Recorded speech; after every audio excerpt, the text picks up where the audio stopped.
Hi guys, welcome back to another video. In this video, I want to just quickly show you my Cattleya walkeriana. I know I have shown you this before, but this is a new one I got last year about this time, and it just opened yesterday or a couple of days ago.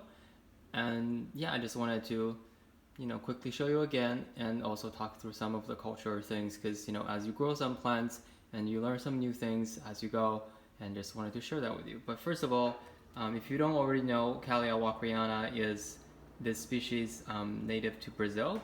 It has a very distinct dry and wet period in its native habitat.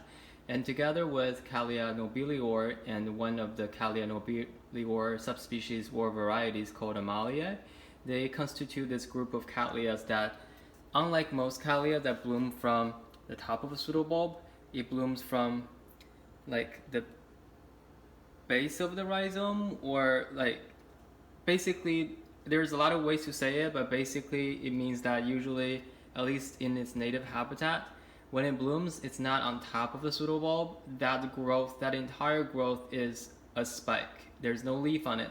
But of course, in cultivation, you see sometimes, the plants are treated much better than they were in the wild, and sometimes they do have leaves, and they do bloom out of the top of the pseudobulb. And also there are cases where it's not 100% pure walkeriana, and that could also lead to a leaf in the blooming pseudobulb.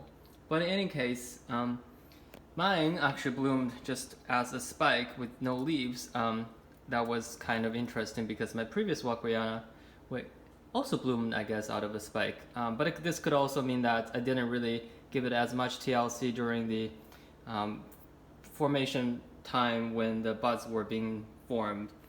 In any case, the culture itself is pretty straightforward actually. Sometimes they can consider finicky just because we always want to repot plants, orchids I guess, when they are initiating new roots. That's the most ideal time. But for walkeriana, because they have such a distinct dry and wet period, they are dormant for a good chunk of the year, and even more so for nobiliors. So sometimes, I've done this before. I just repotted it whenever I had a chance instead of considered when the plant had a chance. So it had to, use the old roots, which might be damaged during the repotting process for a while, for a long time. So that can also drain the plant out of its resources. But that said, those are really tough plants.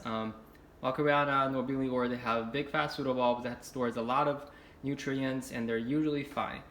So if you see my walkeriana, these pseudobulbs are pretty shriveled.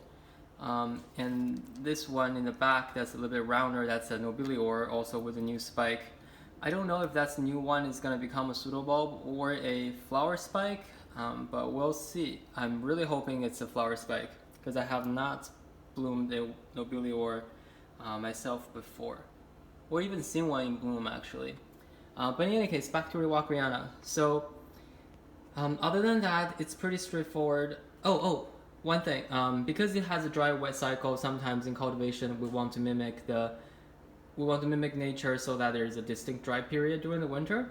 But I also was talking to some commercial grower, and just recently I got conflicting advice. Some people say that you really want a dry rest for it to bloom well, and some also said that you don't really need that, and the most well cared walkerianas out of South America, out of Brazil, are pretty well watered, and some people even just water them, just maybe reduce the frequency to like twice a week to once a week. But yeah, so for me, I got really lazy last fall, so instead of watering my mounted walkeriana every day, I was watering it maybe every 2 days. By no means that's withholding water. So yeah, I guess maybe at the end of the day it doesn't really matter. It may be more of a response to the day length change instead of the watering amount. Who knows? Plants are just fun like that, aren't they? Okay, so before I go on to this plant, just one last thing. That was really odd to me is that despite I've been watering it recently every day, the pseudobulbs are kind of still shriveled. I don't know if I'm just not growing it so well, or just my apartment is way too dry for it, but I guess its native habitat is also kind of dry in the winter, but it seems that they are not taking up water as efficiently or as fast as they would in the summer or the active, vegetative growth period. So that's some interesting observation I saw. Again, I don't always see this with commercial growers, so just a data point. Anyways, back to this one. And usually walkerianas are this pink rubra, purple color, but this is a semi-alba, and I really liked semi-alba walkerianas much more than actually the purple or the pink or the rubra kinds. I feel like they look so pure and gorgeous. And semi-alba just means they have this lip, but everything is pretty white, like the sepals and the petals, etc. And walkerianas, of course, are known for its incredibly flat flower. So it's not cupped, it's not leaning forward. It's just so flat, like on the side, it's just a really flat face.